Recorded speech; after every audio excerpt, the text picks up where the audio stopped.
All right, welcome back, everybody, to another episode of Making Monsters. I'm Taylor Dahl, and now, after a victory, a very nice feeling victory against the Dallas Cowboys, it's time to head on to the next opponent, which is the Las Vegas Raiders. I'm joined now by Q. He covers the Raiders on a lot of different platforms, but also Raider Nation Radio. So, Q, thanks for hopping on with me.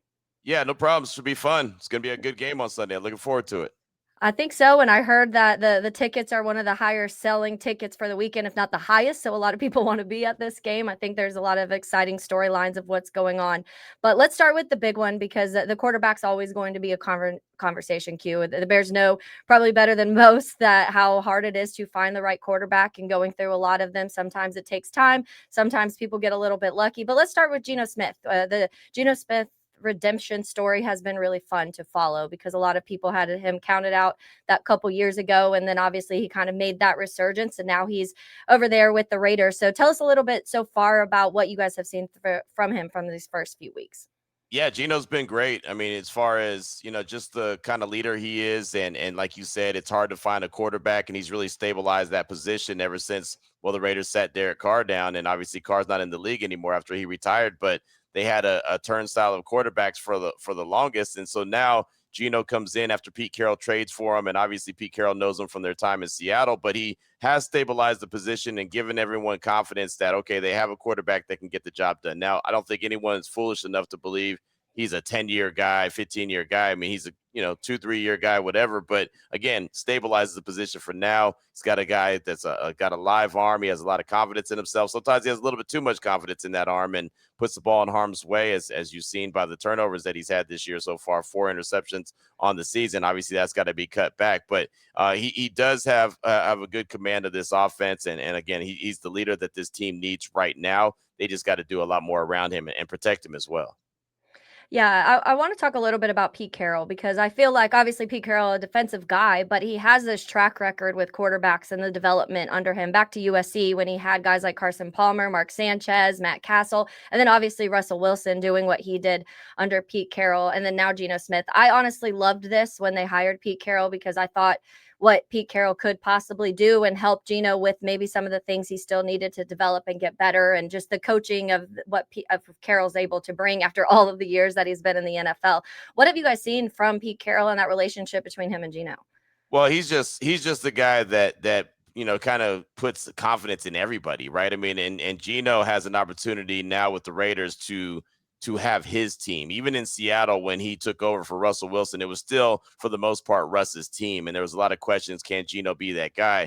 But after the success that he had with Pete, and then they go and make the trade for him and give up a 3rd-round draft pick, they gave him the keys to the car and said, "Hey, man, this is your team." And so that relationship is really good. And obviously with Geno Smith knowing what Pete Carroll expects from a head coach point of view, he can go out there and execute and really kind of, convey that to the locker room. And so I think that helps as well. But what I've seen from Pete Carroll, it's been pretty cool to see, just going back to OTAs and mandatory minicamp and training camp, just all the energy he provides and all the excitement in the players that he provides. And they all believe, and, he's always talking about competition, and there's basketball hoops all around the facility, and they're shooting hoops before practice, after practice. They're playing games of knockout and everything. It's just a fun, competitive environment, but at the same time, they know that there's work to be done. So it's just he just kind of knows how to press the right buttons, how to push them a certain distance, and where to get them right to the edge, and then all of a sudden bring them back in. And I mean, when the guy's been doing it as long as he has, he kind of knows the tricks of the trade. So it's been fun to just kind of sit there and watch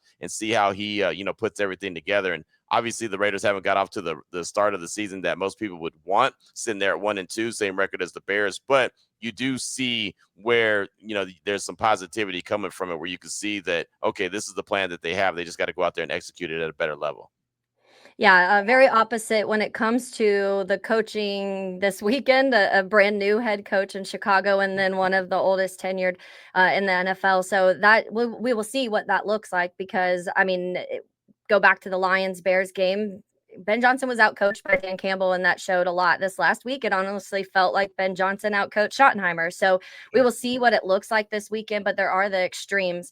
It is funny that you talk about the fun stuff, keeping that fun and people loving football and enjoying coming, but also still being the guy that say we have things that need to be done.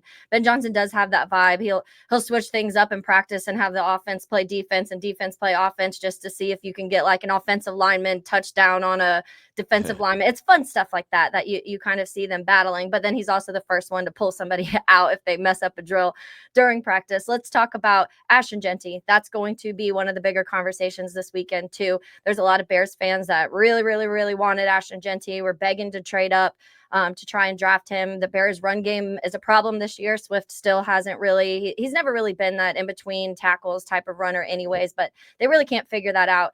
The Raiders are struggling a little bit in the run game too, and maybe not as well as what people thought Ashton Genty was going to be coming running out of the gates. How much is that some of what Ashton Genty's doing? How much is it the line? Because I know there are some offensive line struggles too. Yeah, I would say it's the offensive line's issue, right? I mean, now Ashton Genty hasn't been perfect. There's been, moments where he's had some holes and he hasn't hit them. He hasn't been as patient as he needs to be on certain moments. He's, slipped and fell in week 1 against the Patriots. I thought he could have had a big run there, but there's been moments where he hasn't been perfect. I don't want to act like he's just the greatest thing and the offensive line has failed him, but ultimately when you have 145 yards after contact and you only have 144 total yards on the season, it kind of tells you all you need to know. Right. Mm-hmm. I mean, he's getting hit at the line of scrimmage or behind the line of scrimmage every single time for the most part that he touches the rock. So that's a problem. The offensive line's got to be better. The starting 5 on the offensive line, they started the season week 1 against New England, and they haven't been the same one since. Right. So JPJ, Jackson Powers Johnson, he went down with a concussion before the week 2 game against the Chargers. And then he was cleared from concussion protocol going into week 3 against the Commanders, but it was a short week. And they didn't really do any hitting in practice, so Pete Carroll held him out. So maybe this week against Chicago, he'll get back into the starting lineup. But if he does, it'll only be the second time that the actual starting 5 on the offensive linemen are together. So they're trying to put this together. There's been news. There's not new guys, but they're in new positions. Jordan Meredith was the left guard last year. Now he's the center. JPJ was the center last year. Now he's the right guard. Dylan Parham was the right guard. Now he's the left guard. So, I mean, you can see, yeah, exactly. So there's moving parts around, and they're trying to get that continuity. But if you're not out there on the field together, you can't get that continuity. So it's something that they're trying to put together. And Pete Carroll told us on Wednesday that was the plan. And he didn't have any plan of going back to what the offensive line was at the end of last year when it looked like it was getting pretty successful. So this is what it is. So we'll see what it looks like. But that's been really the main reason why the ground game hasn't got going for the Raiders, and that's something that they desperately need to do. How much has Tom Brady been involved in some of the things that are happening on a day-to-day basis? I heard Chip Kelly say sometimes they'll reach out to him to ask for certain things, but what does that mean? What does that look like on a day-to-day? I think Tom Brady has been involved in the team process quite a bit, but he's really behind the scenes where maybe he's more heard of than seen. I'm around the facility all the time, and I rarely have seen him. Matter of fact, the last time I saw him was at Allegiant Stadium on that Monday Night Football game where apparently America saw him in the press box with the headset on, and everybody's talking about that. That was literally the last time I saw him, and it was funny. I looked up, and he was in the elevator right across from me. I was like, "Oh, hey, that's Tom Brady, by the way." And so, just said what's up real quick, and that was really it. But for the most part, he doesn't really not walking around the facility. You don't see him at a bunch of practices. Every once in a while, he'll make an appearance, but it's not that much. But I do think that they, tap into him every once in a while and get his thoughts on maybe what you would do in a certain situation, or how would you defeat this kind of coverage, or what do you think about it? And he's got some people that he's helped bring into the organization. So I think that he's brought a lot of credibility to the organization, and some other guys that are some big pocket guys, part of the minority ownership as well. So from a distance, I believe he's trying to work to help this team get where they need to be, but I do believe it's from a distance. So what about Chip Kelly? This is a conversation when it comes to what the offense looks like. And obviously Brock Bowers being healthy this week. I think it was his first one since going down week 1 to where you're seeing him healthy in practice. Trey Tucker, that looks really good to start the season. That's somebody that all of a sudden fantasy teams are picking up real quick to making that pickup of Trey Tucker. But what is Chip Kelly's offense? If you were to describe it a certain way, how would you describe it early on? I mean, it's supposed to be explosive. It's supposed to have the ground game involved, right? I mean, it's supposed to be able to, be, just really ball control with obviously with the ability to be explosive, have a strong run game. But the problem is that he hasn't really been able to open it up. And the reason why it hasn't been able to open it up is because they don't, the guys up front, the offensive line, they haven't been able to do their job yet. So, Geno Smith, every time he drops back to pass, he's got a rusher in his face. And so he's trying to avoid that pressure. And then it ends up turning into backyard football. And, I mentioned Ashton Genty and the fact that he hasn't been able to get going. You see glimpses of it. I know that this Chip Kelly offense could be explosive. I mean, again, Trey Tucker, we've all been waiting to see if he was going to evolve and turn into somebody. And Geno identified him as a guy in training camp that he really liked. He called him Santana Moss. And I was like, whoa, Santana Moss, that's putting a big It's name high on it. But regards. then, Yeah. right, exactly. But I mean, look, he's got 4 touchdown passes on the season. All 4 of them are Trey Tucker. So, I mean, obviously he's got some kind of connection there. Dante Thornton Jr. is a rookie. He's a big dude, 6'5", runs a 4.3. I mean, he's very DK Metcalf without all the big muscles. So, I mean, he's got a little bit of a relationship with him. Jacoby Myers is the consistent guy. I mean, he's always going to be Mr. Go-To. And Brock Bowers, as you mentioned, he's still banged up a little bit. He still has a brace on his knee. And so he hasn't quite been the Brock Bowers that, he normally is, but he was a full participant in practice on Wednesday. So that's a good thing. If he get back to full health, then all of a sudden they got something. But, with him being banged up, Michael Mayer will probably miss because he's got a concussion that he suffered on Sunday against the Commanders. So he's going through the concussion protocol. They want to live in that 12 personnel world. And we'll see if they're able to do that and how effective, especially with Brock Bowers and his injury. But if not, they can always get Ian Thomas in there as well, who's a wily veteran at that tight end spot. So they've got a lot of talent in that tight end room. It's just how healthy are they at this stage of the game? Yeah, the Brock Bowers coming back and being healthy is great for you guys, not as good for everybody that's playing the Raiders. But yeah, let's switch a little bit over to the defense because I think that Max Crosby, that's the name everybody wants to talk about. He's a scary human being, and one of my favorite quotes is the one from Gardner Minshew when he was against the Raiders, and he was like, keeps calling me little ass boy, and I was laughing. It makes me laugh every single time. But Max is going to get to the quarterback. I guess the one thing that Bears fans are a little happy about is he plays left side and not right side because the left tackle for the Bears is what is the most questionable right now. But Max is going to get to the quarterback. That's just what happens. It's never the answer really of stopping Max. It's of how can you slow him down as much as possible. Right. So chat a little bit about him, but then also how you guys are creating pressures outside of Max Crosby. Well, yeah, that's just it. I mean, we all kind of expect Max Crosby to be Max because that's what he does, right? He finds a way to disrupt games. And I know Ben Johnson even opened up his press conference talking a lot in great detail about Max Crosby and what he brings to the table. So all attention will be on him, but it is up to the other guys to step up. The Adam Butlers, the defensive tackle there, Jonah Laulu, who actually leads the team in sacks right now with 3. He's getting limited reps, but he's doing a lot with those reps. Malcolm Kuntz is still coming back from the torn ACL that he suffered last year. So he's trying to get into a rhythm.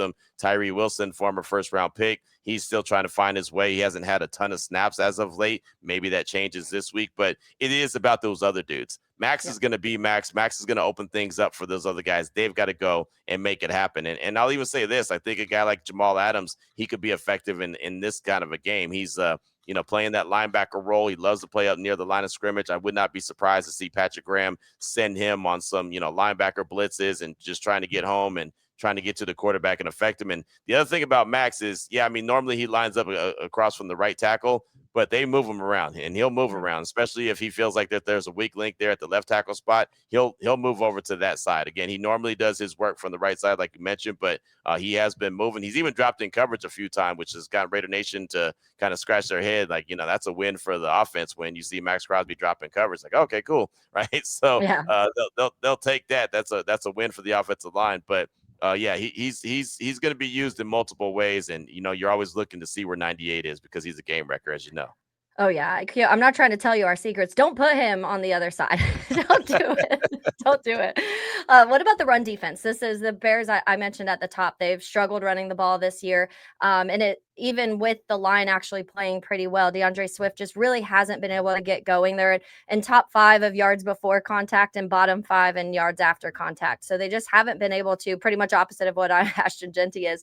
Right. But so chat a little bit about that run defense. Is this a game where do you think that the Raiders run defense that they're talking about can kind of get themselves on track? Or do you think this could be a game where the Bears are talking about, okay, finally we get some run game going?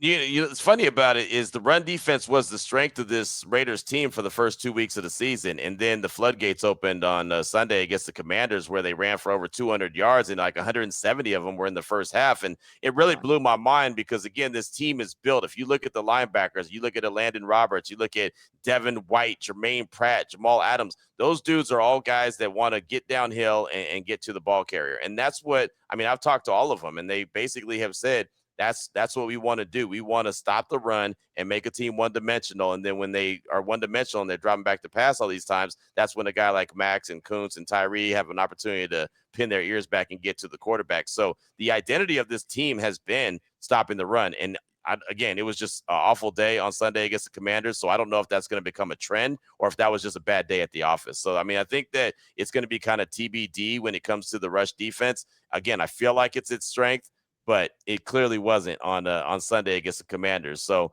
yeah, I don't know if the Bears aren't running really well right now, and the Raiders have a chance to get back to being who they were. They'll probably do a really good job slowing down the run. But like I said, if what they were on Sunday against the Commanders is actually who they are, then well, all bets are off, and the floodgates will probably open up for the Bears as well. Q, before I let you go, let's talk about just the overall perception of Chicago right now from the Raiders' point of view. If you're the chat this week of how you beat the Bears, what does it involve? Is it Caleb Williams? Is it Rome Odunze? Is it taking advantage of the offensive line? The defense has been struggling. They're missing Jalen Johnson, Yeah. Kyler Gordon, TJ Edwards, Grady Jarrett's been beat up. So what is kind of the mindset over there of how you beat the Bears? Well, first of all, it's a lot of respect for Ben Johnson. Obviously, we saw what he was able to do in Detroit as the offensive coordinator, and again, the victory against the Cowboys was pretty eye opening. I thought a lot of Raider fans kind of hit the panic button when they saw how bad the Raiders played on Sunday, and then saw how good the offense looked for the Bears on Sunday against Dallas. Like, oh man, and this is coming to town now. So I think we all know that Caleb Williams is a hell of a quarterback. Obviously, he was there at USC, and us being on the West Coast, we were focusing on him a lot, and even his work he did at Oklahoma. We know he's a very capable quarterback. And I think the most part is trying to get him off his point, trying to get him his footwork and his timing, have him off. So the pressure's got to get there just to kind of rattle him a little bit and maybe let him play a little bit of hero ball and play a little backyard ball and maybe throw the ball up there in harm's way and create a couple turnovers. That's obviously a big deal as well. But when you look at the Bears coming into town, it's really about the Raiders trying to get back on track, trying to get their offense back on track, trying to open up some run game, some holes for Ashton Genty, trying to protect Geno Smith, and allow them to kind of open up this Chip Kelly offense. Because I do believe that, and I feel the same way that Raider Nation and myself feel like Chip Kelly is a really good offensive coordinator. He should be able to dial up a really good offensive attack for the Raiders. But if you don't have that protection up front, it doesn't really matter. So I'm sure that his playbook is very limited right now with what he's able to do because the ball's got to get out of Geno's hands so quickly because the pressure's been there every single snap, and then Genty hasn't had an opportunity to get going. So we'd love to see those two things happen. The protection be there, and then that opens up the offense. But yeah, man, it's going to be a very competitive game. It's so funny. You look at it in two teams with the same exact record, but I think the fan bases would tell you that they feel a lot different. I think Chicago, after what they did last week, probably feels better about the direction that they're going. And Raider Nation, after the last two losses for the Raiders, is like, yeah, I don't know. Maybe this is the same old Raiders. So same record, two different feelings for these teams. Yeah, not the easiest last couple opponents for you guys, though, and you do take that into account. And Bears fans are obviously ecstatic just the way everything kind of clicked and ran. But at the same time, you have hesitations because you just got absolutely dominated by the Lions the week before, and so I do think that opponent comes into account. But yeah, I really appreciate your time, Q. I'll actually be out in Vegas for the Jags Raiders game in that Halloween weekend. We stay at Circa Resort and Casino out there in Fremont. So I've been 3 times in a year now for Jaguar stuff. So it's been because I cover the Jags too, but it's Vegas time again for me this year. There you go. Hey, it's always great when you guys get to town, and I know a lot of folks that, and like yourself, that cover the Jaguars as well, and we'll be out here. So definitely make sure we all link up and say what's up. Sounds good. Thanks, Q. Have a good rest of your day. All right, you too. Appreciate you. Thanks. Later. All righty, guys, let's continue on Bears versus Raiders, previewing that. Now, Bryan joining me today. Bryan, I really appreciate a little last-minute fill-in, so thank you for taking the time today. Hey, I don't need many excuses to hop on and talk Bears football, especially after a win like last week. So, yeah, bring it. It definitely is better vibes this week than it was last week. But yeah, so let's start with it. I think there's a lot of different storylines going into this week. And I've kind of said it every week that I feel like the NFL set up the Bears schedule so that there's some sort of storyline every single weekend other than just the game. Obviously, week 1 with the Vikings and the JJ McCarthy and Caleb thing. And then week 2, Ben Johnson's return to Detroit. And then this last week with Eberflus and, as being the DC, and then Al Harris with the Bears now. And then this weekend, everybody wanted Ashton Genty, and that's who you're going to be watching on Sunday. And they've had a slow start to their rushing attack in Right. Las Vegas. I still always want to say Oakland, and it's not. But so let's start with the obvious, Caleb Williams. And there's a lot of, okay, was it just because it was Dallas and Dallas let Russell Wilson do pretty much anything and then he gets benched the next week? Or do you see actual improvements from Caleb Williams from week 1 to 3? Oh, yeah, absolutely. I mean, obviously we've had a tough slate of defenses first 2 weeks of the season prior to this. So it's not like he only had that one game to go off of. He's in the top, I think he's 11th in passing yards total and top 10 in every other major metric, it seems, as a passer. You don't do that off one game. So clearly he's been stacking some success the last couple weeks. If you look at his completion percentage, his QBR, I'm pretty sure those have both increased the first 2 weeks of the season prior to week 3 as well. Obviously, it doesn't hurt to play the Cowboys. I mean, we saw Russell Wilson, what he did. Then he came back down to earth and is now benched for the rookie Jackson Dart this week. So Caleb's been doing it consistently this year. I think it's easy enough to say we've lost those games not because of Caleb in the offense. And if he can continue to do what he's been doing, then he's going to keep us in games. And you throw the defense being opportunistic like they were last week, and we could hang with anybody. But no, I don't think it's just a matter of the Cowboys.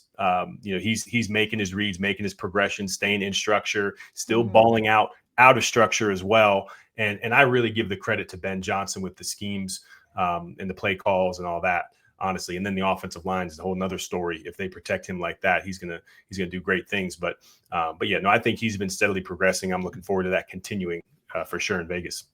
So I think one of the interesting things this weekend, Bryan, will be the run game, the run defense on each side of the ball. I just mentioned the Raiders haven't been able to run the ball very well. I talked at the top of the episode to Q. He covers the Raiders with Raider Nation radio, and he kind of said, a lot of it and the majority of the blame, not that Ashton Genty's been perfect. He's had some issues. He's slipped and kind of, his footing hasn't been quite where they thought it would be right away, but he blames the majority of it on the offensive line for them not being able to run the ball very well.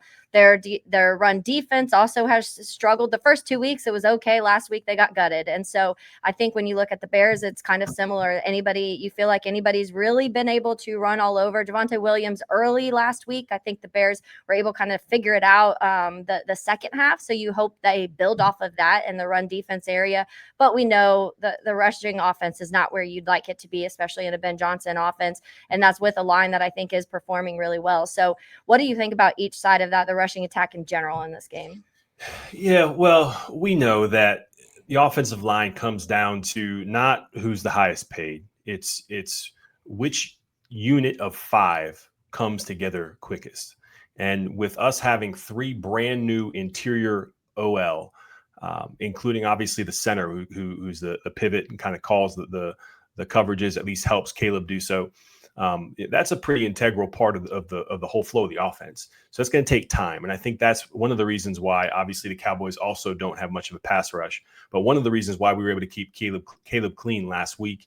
I think they're also taking a step together when it comes to run scheme too. And that 11 or that 17 play drive with 11 straight runs to start the third quarter, that showed that they can do what they have to do when they need to do it. And I just think that's going to continue to improve as the season goes on.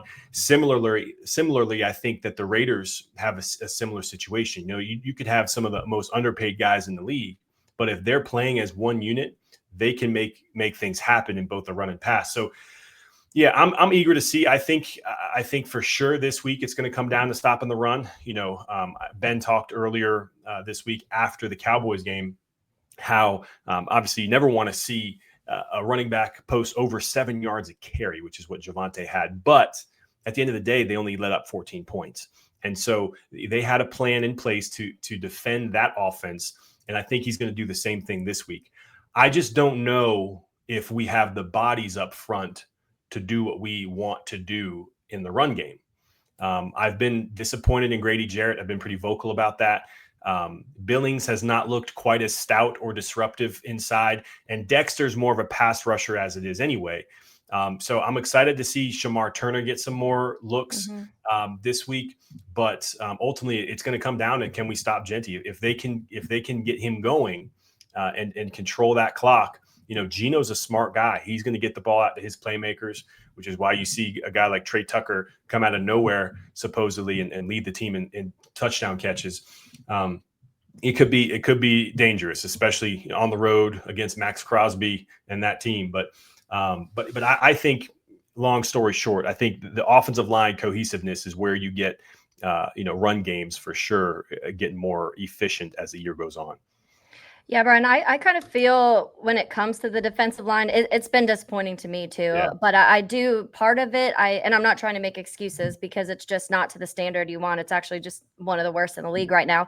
But to me, I want to give kind of the same grace as the offensive line of, okay, there's new pieces up there. TJ Edwards hasn't been out there. The secondary obviously hasn't helped them very much up front, especially the first 2 weeks, and not having Jalen Johnson and then him going down and then Kyler Gordon not being out there. How much does the offenses knowing that they can take advantage some of those things alter what is happening up front? And also, obviously, Grady's been beat up too. He's barely been practicing this whole season, and then Billings coming off an injury last year.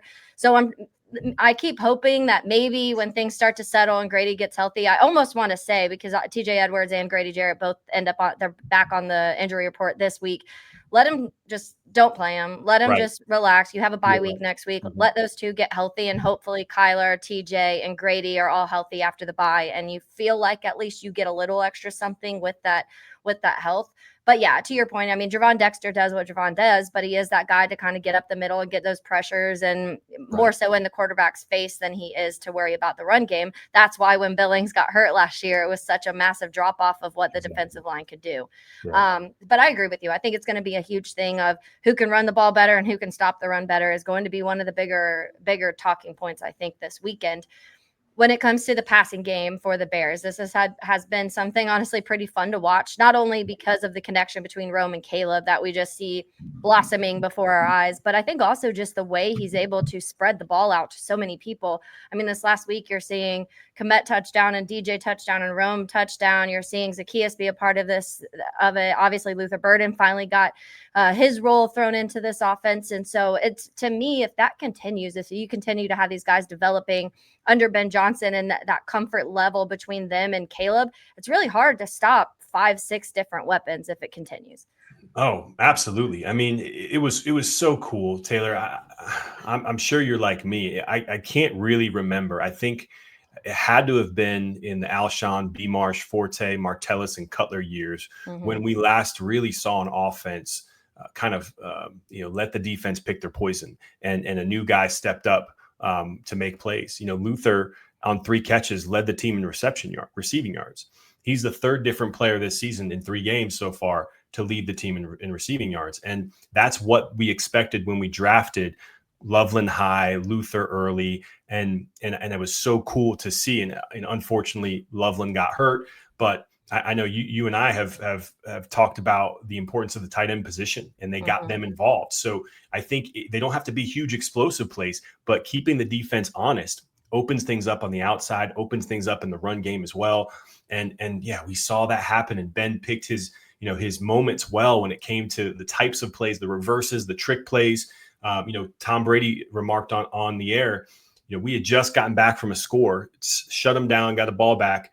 And you would think be conservative, pound the rock, get the run. No, he calls a flea flicker, 5 yards for a touchdown. And that's the type of thing we're not used to seeing. And, kind of staying one step ahead with the weapons we have. And that's why I love when Caleb gets interviewed and asked about, what he needs to do. Just get the playmakers the ball. He doesn't need to be hero, doesn't need to do anything crazy, doesn't need to be like Pat Mahomes or Tom Brady. Get his guys the ball, because we have those weapons on offense to do damage. And so it was really cool to see this past week, all those different weapons step up and make a play. It has to be a little bit comforting early on for Caleb to feel like he doesn't have to play hero ball. Oh, yeah. You still can. You don't ever want to take that fully away from Caleb Right. because like the ability that he has, not many quarterbacks in the NFL do. So you Right. don't want to totally just snatch that away from him. But I think it's fun for him to be like, I don't have to do this, but I can do this. And a Ben Johnson offense also allows me to do it sometimes, even when it doesn't go perfect. The flea flicker, we saw DeAndre Swift, the mic'd up where he was like, it was like Yeah. a free throw. I Yeah. almost screwed that all up. Right.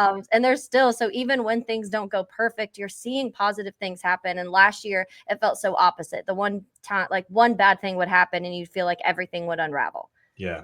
Yeah, for sure. And I think something to keep in mind that we didn't notice, which is always a good thing when on the offensive line you don't notice something. That was the pre-snap penalties. We didn't have any last week. So that keeps us ahead of the sticks. It doesn't put us back, doesn't kill momentum on a drive. And we were able to kind of stay on top of it, stay ahead of it, which I think is part of the offensive line playing together, being in one accord. And so I think that's part of it too. But, just like you said, let him play in structure. Ben's got a scheme that's lethal enough on its own.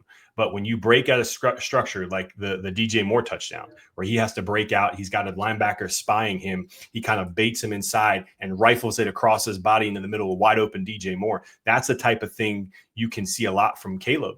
And we've seen it, almost every week where he's scrambling to the sideline and rockets one right before he goes out of bounds, 30 yards downfield in stride to somebody. And so you want to have that ability, but playing in stride is really going to put defenses on their heels. And I think, like I said, it's just so cool to see. And I expect them to continue this week, honestly, Ben and crew, against the very beatable Raiders defense. So we'll see.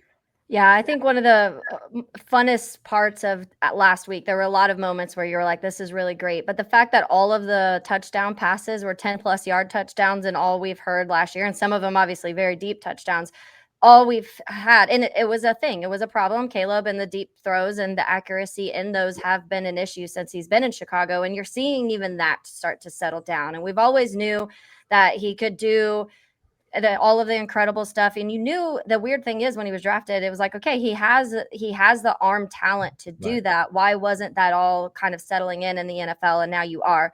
I do want to talk a little bit, obviously, probably the scariest part of the Oakland, I keep saying that. One day I'll say it, against the Raiders, is Max Crosby. I mean, he's a force. He's terrifying. You hear players around the league talking about him all the time. I know he mainly plays left, so technically in front of Darnell Wright. I was talking in the beginning of the show to Q. He said they will move him around and use him against weaknesses if they need to. So not to be surprised if they know that left tackle with Braxton is a weakness and take advantage of that a little bit this week. But I mean, I feel like Max Crosby is one of the guys where you're not going to stop him. You just try and contain him as much as possible. Yeah, for sure. He's a stud, and both Ben Johnson and Caleb gave him his flowers right off the bat this week when they started talking about the Raiders. And, for due reason, he can shut down entire drives alone, both in the run game and the pass game. He's kind of has a knack for getting the ball out against quarterbacks. And he's got to be a focal point. And I think that's one of the cool things as well about having a play caller to Ben's talent level is he can do that. And keeping those, that's why I loved seeing 12 and 13 personnel so much last week. Kind of keeps that pocket clean, helps out where you need to. Braxton is recovering from an injury still, so he needs to kind of get some assistance every now and then. But Darnell Wright's a stud, and he's hurt, right? He hurt himself, pretty gruesome injury. But we were on Bears Over Beers last night talking about it, and I think it was his rookie year when we played. I'm looking at it right now. We played the Raiders. Yep. And Max Crosby was lined up, Braxton Jones on one side, Darnell on the other side, and he shut down Max Crosby in that game. And once again, he kind of had one arm. One wasn't even really. That was his shoulder all year. Yeah. Yeah. Remember that. So Darnell Wright's that type of talent at right tackle to, kind of mitigate at least a Max Crosby. And, obviously we won that game, pretty handily. It was 30-12 that week. So I'm excited. I think we got obviously more talent in the interior, but you never know. He could step up and strip sack, fumble, return touchdown type thing any play. And then, you do that on the road with a ball controlling offense. If they're able to get Genty going and all of a sudden, it's not looking so good. So definitely need to keep focus on them. I'm grateful for our offensive line. I'm optimistic, assuming that Wright plays. If we have Theo Benedict in there or Ozzie Trapillo, a little bit more nerves there, but absolutely, Crosby's the guy we got to watch on their defense for sure. Yeah, big time. And I think on the other side, when it comes to defensively for the Bears, we know they have a lot of struggles, mainly surrounding the injuries that they've had to deal with. I don't think we'd be talking about the defense the way we are right now if Kyler and Jalen have been out there all 3 games. I think easily you win the Vikings game with Jalen and Kyler on the field. Yeah. The Lions game, I'm not saying you win because you got blown out, obviously, but maybe it wasn't a 52 points put on you in that. But I do think the big plays that came up last week, obviously Tyreek Stevenson kind of setting the tone earlier, snatching the ball out of Javonte. That was insane. Just plays like that. And then Edmonds getting a couple picks. That's just the type of moment when your defense is struggling, those plays from the whatever defensive player it is. I could see a Jaquan Brisker pick coming soon or a big Brisker sack coming soon, something like that. Those are the moments when some of those defensive guys that can play step up. And I think that will probably be important also this weekend. Oh, huge. I mean, when you don't have all your guys healthy, and when you're letting up so much yards per carry on offense on the ground, you got to rely on some big plays. You need to take that ball away. And I agree that Tyreek fumble force, in my opinion, that was the biggest play of the whole game. And I know it was early, and so people disagree with me, but they stopped us 3 and out, and then they were driving down the field, big run, and he takes it back. All of a sudden, we go down the field, score, never look back. And I totally agree with you. And I'm with you. Get those guys healthy through the bye week, and then come back against Washington on Monday night. Hopefully, you got all them healthy. I do also agree. I think Kyler is a very underrated run defender, and him being kind of, on the outside linebacker position from the slot, he does some damage there. He keeps some of those runs in check. It doesn't quite help the interior of our defensive line. But you can kind of scheme some things up. And I agree. I think especially with a guy like Shamar Turner, who's getting his feet wet still, and Jarrett, as he gets healthy, hopefully they start to gel together and get stiff up the middle a little bit. But yeah, having those guys back is going to be huge. But until then, gosh, if Tyreek can keep playing like he just did last week, that's going to be huge. But yeah, it's definitely Brisker's turn to make something happen. I do think he set the tone last week on defense, and he continued to play with an intensity that kind of led the charge, even though he didn't have a big play, although he almost did. Tremaine tipped an interception that was going right to him. But I think it's time for one of those guys to step up, and you love to see it happen because they all get rowdy and excited for each other. But yeah. Yeah, I think I want to also, and this is 3 weeks straight of me doing this, but give flowers to Noah Sewell, because him stepping in for TJ Edwards the last few weeks, and I feel like he's done a really good job. And honestly, I feel like this offseason, people were already saying, oh, there's another waste of pick by Ryan Poles, and he's really stepped up into some shoes where a lot of people expect a lot out of TJ Edwards and what he's done. And Noah, not saying he's been perfect. I think there's still some developmental things that need to happen, but I do think that in a Dennis Allen defense and what DA does when it comes to certain defensive schemes and what he can cook up when it comes to, not saying we're getting a ton of pressures, but being able to just make something out of nothing. I feel like it's been there. And I also think, to your point with Kyler, and I've had this conversation with several times the last month or so, but with Kyler, when I talked to Ross Jackson back in January about Dennis Allen, he's covered the Saints for a really long time. He said the nickel corner is one of the most important positions in a Dennis Allen defense. And so that keeps ringing in my head of how much does this improve just from getting Kyler Gordon back? Because if that's true, then you're going to see immediate impact from having a guy like that. Also, what does it look like? Does he want to throw him on the outside if Jalen's still out and, throw Blackwell or something like that at nickel corner? We'll see what he does in that mindset. But DA is a secondary guy. So I have faith that he'll figure something out, but you definitely want to get your guys back. Yeah, no, I'm super intrigued to see that too. I've been really disappointed we haven't gotten to see Spidey yet. But yeah, I think he's going to be lethal from the slot, and they did practice him on the outside, so I wouldn't be surprised in base packages if he kicks out and as opposite Tyreek until Jalen gets back. It's going to be awesome to see, and how cool would it be if we can go into that bye 2-2, the momentum, getting healthy again. It's going to be a really good feeling, good vibes for Chicago for sure. I agree. All right, Bryan. Well, thank you. And hopefully we are celebrating again next week. But again, thanks for your time and have a good rest of your day.